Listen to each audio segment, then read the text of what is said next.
Alright guys, the Prius has been being neglected. Here is how it currently sits. So I got some carving head spires on the rear, still got the carving head 40s on the front. I have two things I need to install.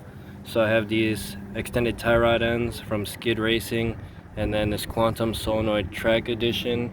This video is going to be more for the extended tie rods because I need to get the front alignment back into spec. And then eventually I'll be doing another video on the Quantum Solenoid.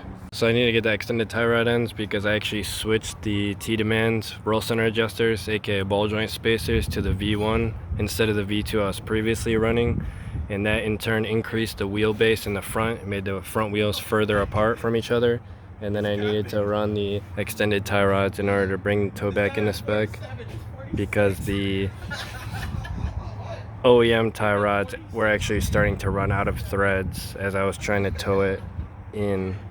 So the Skid Racing ones are a cheaper alternative to the T-Demand ones. I thought the T-Demand ones were the only option, but Nathan actually told me about these Skid Racing ones.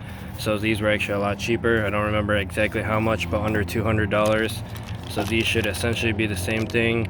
It'll have the turnbuckle design, so two ends will thread simultaneously in and out. It should make the alignment a breeze.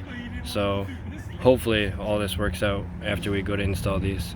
So we're only gonna have to jack up the front of the car. We're gonna start off by taking off the bumper, breaking the lug nuts loose. Then we're gonna jack it up from the crash beam, get the jack stands underneath, switch jack points to get it up high enough, and then we should be good to start working.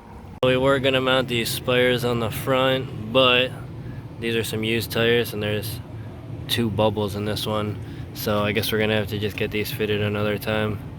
So here's the front suspension setup we are currently running. So we have the T-Demand V1 that we recently switched to, so you can see that this not only moves the ball joint up, but also moves it outwards. We have the Low Life Projects top hats up there that are maxed out. And then this is the OEM tie rod, which was starting to max out. I'm not even sure how many threads are left inside there, but that's why we're going to be swapping that out to the extended one. I also forgot to add that for camber, we are running two camber bolts on each side. One down here facing out and one in the top facing in. So we have the steering wheel cut all the way to the left to make it easier to access everything over here. So what we're going to be doing is loosening this jam nut, which is a 19mm.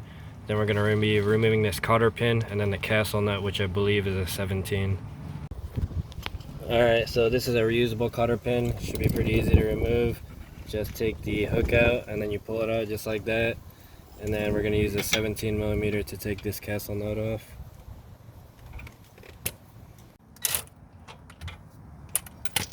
And then all you got to do is hammer this out until it comes out of the knuckle.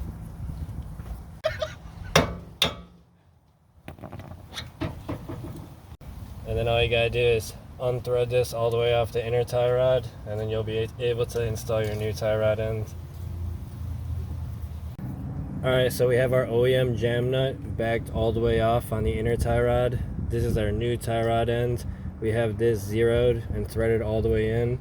So we're just going to take this whole unit as a whole and thread it all the way on. Marked just for ease of counting turns later on. What we're going to be doing now is just installing the bushing portion into the knuckle and then installing the lock nut. This one does not use a cotter pin like the OEM one. It's just going to be a lock nut that goes on the top. And then I think I'm going to have to extend this down anyway. Alright, so the OEM tie rod, when we use this one, basically the outer one stays stationary the entire time, and then to adjust it, all you do is twist the inner. Now with the aftermarket one, you actually twist this and it acts as a turnbuckle, so you never have to turn the inner tie rod. You just turn this back and forth, and this end are going to extend and contract simultaneously, and then that's how all of your toe adjustments are going to be made on the front.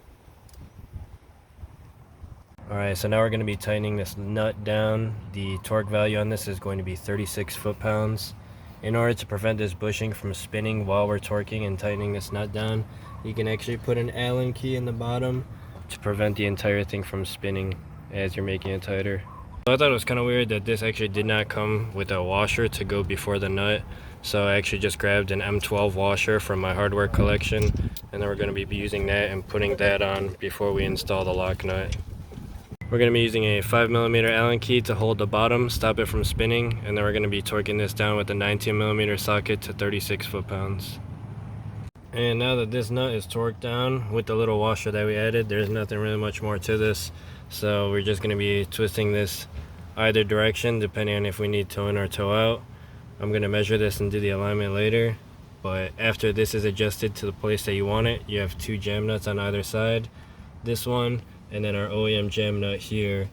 And that's pretty much all it takes for the extended tie rods and then adjustment of the toe up front. Alright, so we are all done for the day. So here's what we ended up doing. We ended up raising the car a little bit. We got done aligning the fronts. So this is going to be the temporary setup for now until we figure out what's next. Thank you for watching.